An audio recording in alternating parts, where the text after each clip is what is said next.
This is a continuation of the same concern in the previous video.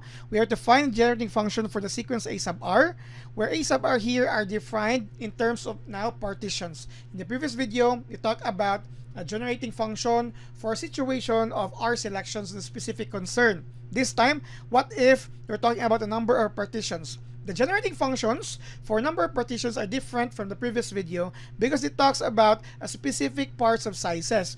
Let's talk about here double I, number of partitions of R into parts of sizes 1, 2, 3, 5, and 8. In short, the sizes there are actually in terms of 1, 2, 3, 5, and 8. Let me illustrate that here later. And for triple I, number of partitions into distinct parts of sizes 5, 10, and 15. And we're going to talk about how different are they from one another. Now, let's talk about double I here. So we have here parts of 1, 2, 3, 5, and 8. What does this tell us if we talk about partitions of R into parts of sizes? So let us say, let's talk about size 1. Size 1 includes all. We have here 1 plus x squared plus so on and so forth. That's just same as the similar generating functions for a ordinary generating function for specific R selection. But for size 2, it's different. That means the number of selections or possibility would be in size 2. Talking about 1 plus proceeding to x squared now, and you have x to the power of 4, meaning all of them are size 2. This is also true if we talk about size 3. You have x cubed plus x to the power of 6, that's 6, and x to the power of 9, and so on and so forth. So for size 5, 1 plus x to the power of 5 plus x to the power of 10 plus so on and so forth for size 5.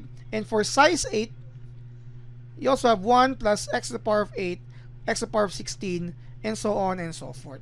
So we're going to combine them into one generating function. This is talking about partitions, and you would know how different is this from the previous example, because here in partition we have jumped some items in the creation. So this form, okay, for size 2, let me try to illustrate this. For size 2, let x squared be equal to y, okay, or let y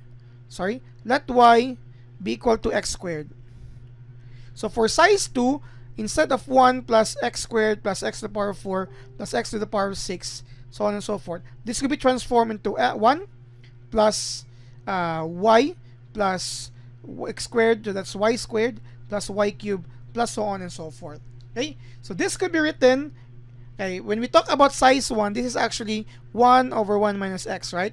But for this, we can now write this as 1 over 1 minus y, because as we have substituted that y is equal to x squared. So returning to x squared, this is equal to 1 over 1 minus x squared. This is for the illustration of size 2.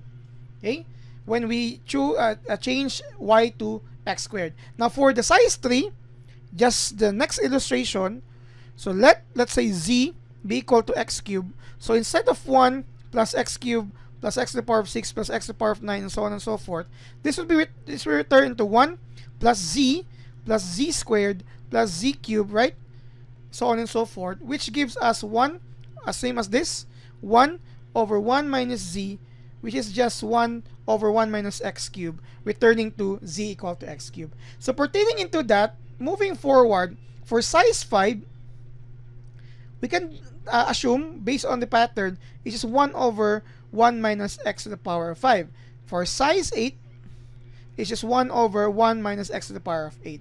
So the product of this 5 can be interpreted as the product of all of these rational expressions. This would be equivalent now to 1 over 1 minus x times 1 over 1 minus x squared times 1 over 1 minus x cubed times 1 over 1 minus x to the power of 5 times 1 over 1 minus x to the power of 8. Take note, the exponents are on x and not outside.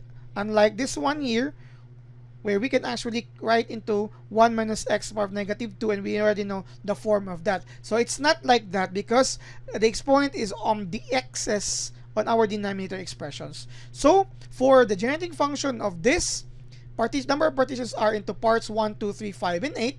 Simply provide it in this form.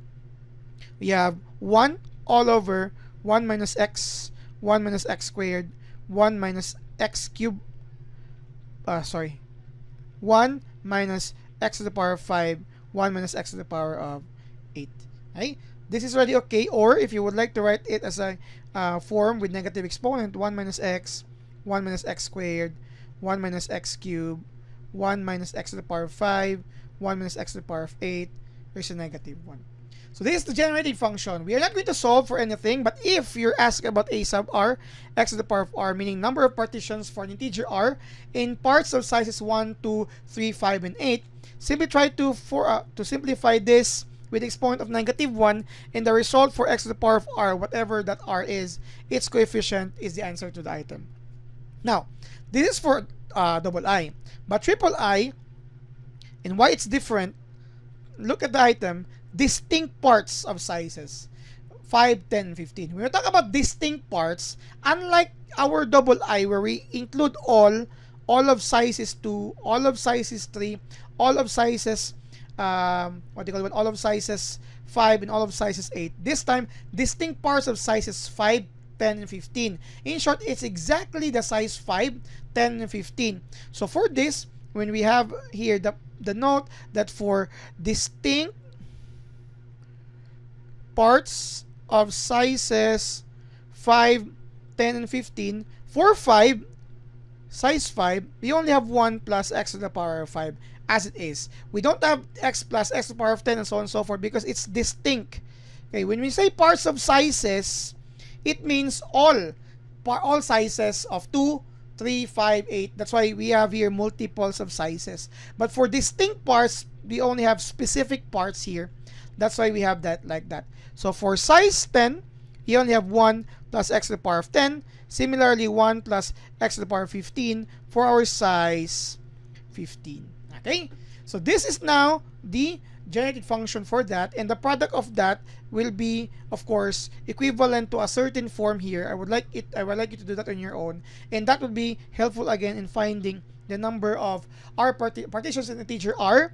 So I don't know what that r is, into sizes of distinct sizes of 5, 10, 15. This is the answer to that problem. So these two are just general forms. We don't know yet the integer r to be partitioned in either parts of size 1, 2, 3, 5, and 8, or in distinct parts of size 5, 10, and 15. So that's it for this video, only the generated functions.